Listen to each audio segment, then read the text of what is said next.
привет, ребята, с вами снова я, Наташа. И там громыхнул гром. Там так громыхнул громище.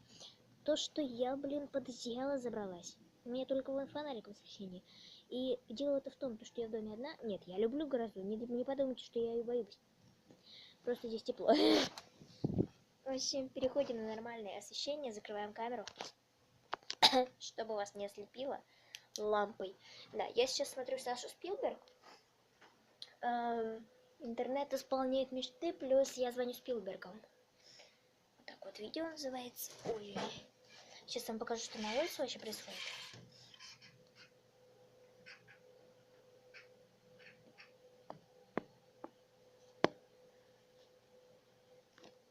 Вот так вот.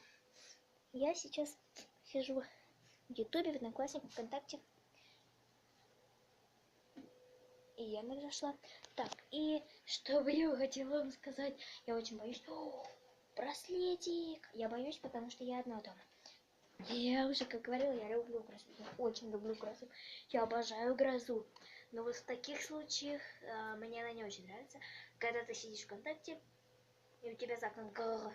Да шучу, мне это нравится. Смысл в чем? Ребят, простите, то, что я так резко камеру. Просто пытаюсь закрыть камерой лампу.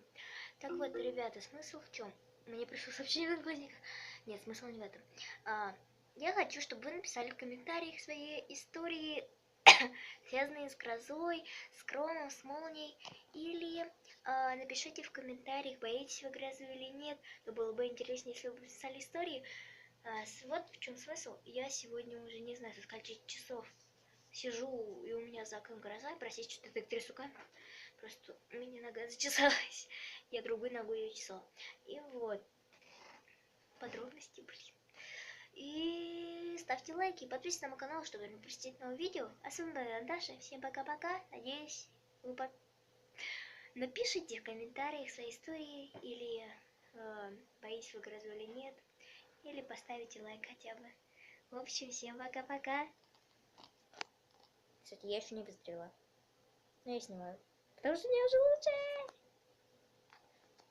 Намного.